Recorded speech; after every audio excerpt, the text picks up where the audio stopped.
Welcome to The Foundry, where leaders are forged daily.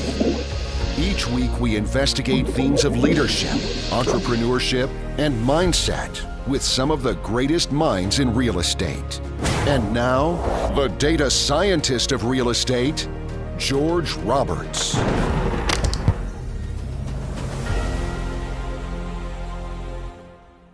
Welcome back, passionate investors. Today, I have the pleasure of interviewing Peggy Beauregard. She is the founder of the Nest Egg Builder Passive Investing Experts. We're going to have a great conversation today about how you can build your wealth. We're going to focus specifically on multi-generational wealth. And we're also going to talk about a great upcoming book that she has planned. It's going to help parents have what she calls the conversation. No, not that conversation. This is the other conversation that parents don't have with their kids, the conversation about money. So I know you're going to enjoy that. And so at this point, I would just love to welcome Peggy to the show. Welcome. Thank you very much. It's such an honor to be here. I am so thrilled to be with you. Okay, yeah. One last thing about your book, I think we should probably say before we move on. I just love it that you're doing this. You're making it, as you said, simple. I think you said you got up to 30 chapters. That doesn't sound so simple, but you got quotes, additional resources, and then thinking time, action steps. So this is really not just about you got to educate yourself, but about taking action. I love that you're working to bridge that gap. Well, it's one thing, right? You need to exercise every day, right? Yeah. Do you exercise? So that's what the book's about. It's not just about now that there's Roth IRAs out there, self-directed IRAs. Now go open one, right? There's the action step. Go open go put $5 in and you've got one. It's just simple little things. I know you're laughing, but I know I'm laughing because I've been through it, Peggy. I've been through it, and you and I both, right? I mean, one of the things that I write about is I call it the great investors feedback loop. And it really is the great investors feedback loop. It's about going out and learning from other people. If you try to make every mistake on your own, I mean, to be experienced, yes, you have to go out, you have to make mistakes. But if you learn everything by making a mistake on your own, you're never going to get very far. You've got to go learn from other people in a book. And we were mentioning this just before we started, right? A book, how long does it take you to write? You don't have to spit out a figure. A long time, right? But how long does it take to read? A few hours, right? A few hours. And you can take all of this distilled wisdom from a career.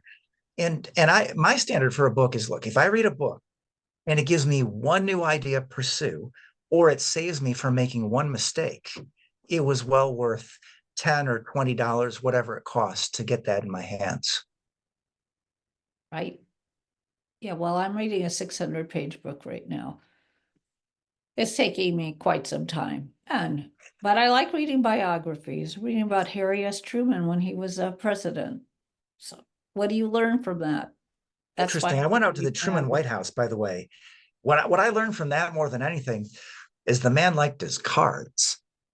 And they actually showed us the table where he would play poker at, and you could cover it up. There was a cover you could put it on in a heartbeat.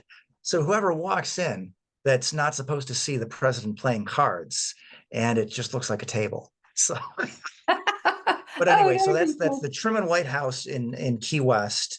And of course, you can also learn about Ernest Hemingway out there. Yeah, right now I'm learning Never Split the Difference by Chris Voss. And I don't have time to read. I don't have time to sit down with 600 pages, Peggy. I just, I pump iron and I listen to books on tape. So I know you can tell I'm a little older. Tape. Does anybody listen to anything on tape anymore? Audiobooks. Yeah, audiobooks. Yeah, well, I like to have a book in my hand and I read when I go. The reason it takes so long to get through 600 pages is I get my half hour in when I go to bed at night.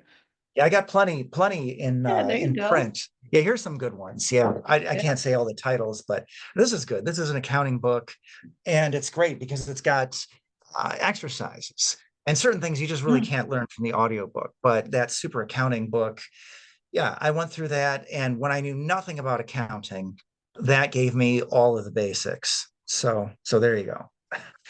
Good. That's good. Well, anyway, I think we better get to the lightning round, because otherwise I'm afraid we're just not going to do it. I know I got to let you go at the top of the hour. That's the downside of interviewing the best people on the planet, is that they're very busy. So we're going to have to let you go. So let's just dive right in. Okay, so here's our lightning round.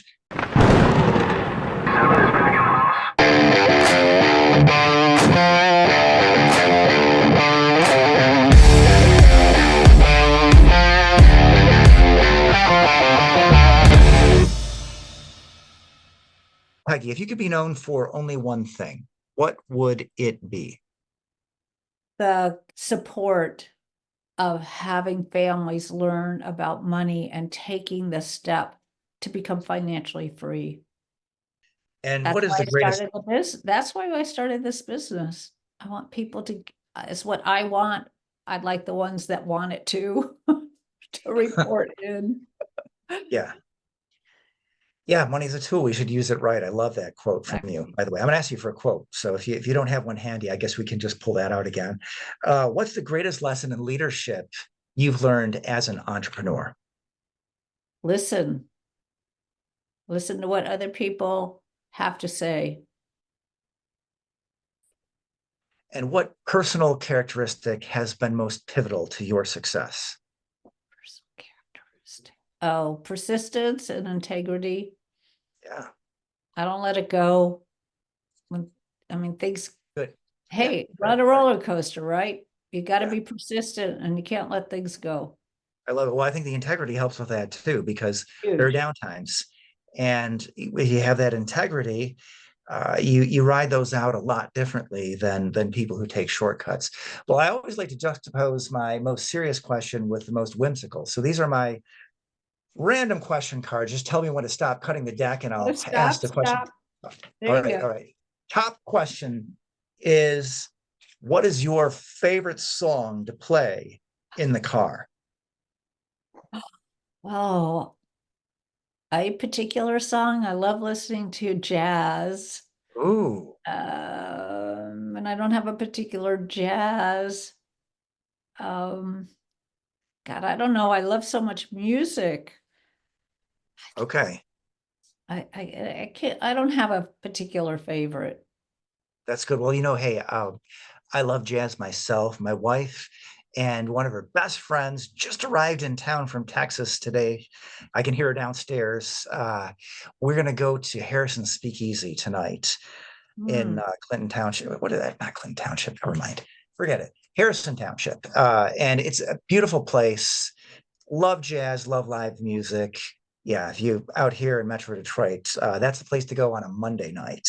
So yeah, Okay. love it. I love jazz fans. Well, I So did tell you about that book that I'm writing, and I want to put in one of the. I love cabaret. I love the cabaret part of cabaret, the yes, movie, and I've been to the live show cabaret, which is just way better than the movie. But the song Money in yeah, cabaret is just so much fun, so much fun. And love then it. there's, oh, what is that group that did Money also? Oh, that's Uh, funny, because I was about to say I love ABBA, and I don't know how this is going to play. I think it's a little more cynical, but I love that song by ABBA, Money, Money, Money. Is that the one you're thinking? it's not ABBA, but they're always fun too. It's dang, I thought of it this morning too. Not unless you're thinking of oh, I can't even say it. Who's the one It's that the, people it's the smoke to? group of Pink Pink Floyd. Floyd. Yeah. I was Yeah, trying to Pink say it Floyd. gently, smoked to. Yeah. That's funny. Yeah, Yeah. that's Money, cool. money. Yeah, and that's not that money, so, but it's just the way that they do the music. Besides Yeah. Pink Floyd's, I love Pink Floyd. Doesn't Yeah. matter what they play. Yeah. Total classic. Total Yeah, classic. well, I like classics, yeah, because that's not classic for me. I grew up with it. It's like big bands for my parents. Oh, that's true. That's true. Yeah. Yeah, yeah, classic for you, but not for me. I grew up with it a little bit. They were in a different phase, the soaring guitar solo phase when I was in school. So what's a tip or trick that investors can implement in their businesses today? Understand what's going on in the economy around you. Your economy might be different than somebody else's economy. Don't compare your economy to somebody else's. We have a lot of, we'll say, Californians that went to Houston, went to Tennessee, went to Ohio, and thought that they were buying something really cheap compared to California, rather than looking at what the price is in and what it costs to start a business in those particular states. So they have really hurt the economy of those particular states. So I think it's real, and all that does is put them in that same situation they thought they were getting out of. So really, 100%. I talk to a lot of California investors who say, I love the cap rate on this deal. You can't buy this in California. And, you know, I'm from the Midwest, and I do think the Midwest is a great place to invest in, particularly now. But that doesn't mean that just because the cap rate is high, I mean, I want to get into finance here. This is supposed to be the lightning round, but I mean, we all know what a high cap rate means. That means that the market thinks that it's iffy, you know, that it's dangerous. So watch out, you know, if you're from California, don't just buy something because on paper it cash flows like crazy. Yeah, well, then you got to look at the pro forma and make sure that it meets properly out of the trailing 12. Well, we didn't used to do just a trailing 12. We used to look at 2 years before we would go in. Now they're looking at trailing 12. They get less information. I don't know if things have changed, so we have to be even more careful before we say yes on any kind of an opportunity, because they don't look at the same things we used to look at. And people think 4% in California is okay, but frankly, up until 2000, on an A-class property, we were getting an 8% turnkey return, whereas in a property we needed to do a lot of work, we were getting like a 13 cap, but we had to do the work. Well, I'll take a 13 cap any day and do all the work, because I know I can turn that into 15 or 18. Love it. Voice of experience, ladies and gentlemen. Listen, can you name a book that's helped to forge you as a leader, entrepreneur, or investor? And tell us why. Well, several. One of them is Think and Grow Rich, The Millionaire Next Door, The Madness of the Crowd, and Acres of Diamonds, just off the top of my head. Love it. Yes. One of the most interesting sermons I've ever read, The Acres of Diamonds. Fascinating books. Love all those suggestions. And can you send us out with a quote to help forge our listeners as leaders and entrepreneurs? Sure. Listen to Warren Buffett and follow Rule 1 and Rule 2. Oh, okay, Peggy, tell us what's rule number 1. Rule number 1 is don't lose money. And rule number 2 is look at Rule 1. Yes. And don't forget, there's also Rule 6. Which you know Rule 6? I'm afraid to say, but I think I might know. What is Rule 6? Rule 6 is get over yourself. Okay. Love it. Love it. Yes. Yes. I feel like I'm sitting at Jimmy John's. Next time you go there, ladies and gentlemen, look, I think they've got 20 great quotes from Warren Buffett.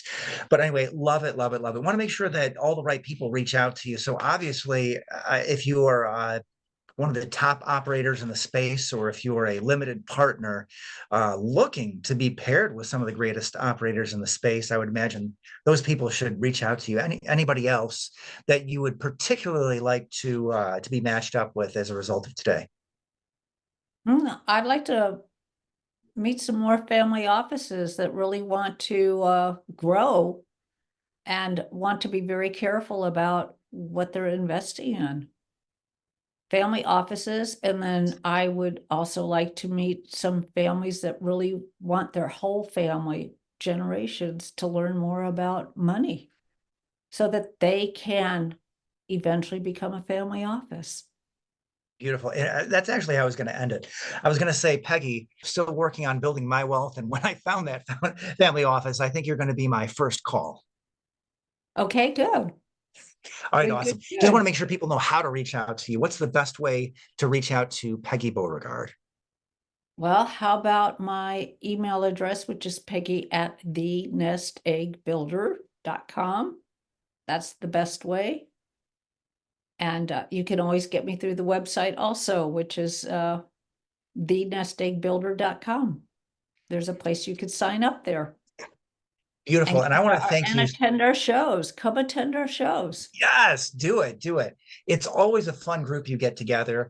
And I just want to thank you warmly for coming down here today to share your knowledge and experience with our audience. Thank you, Peggy. It was fun. Thank you so much. It's such an honor, George. I'm so happy. Likewise, always an honor to talk to you. Thank you.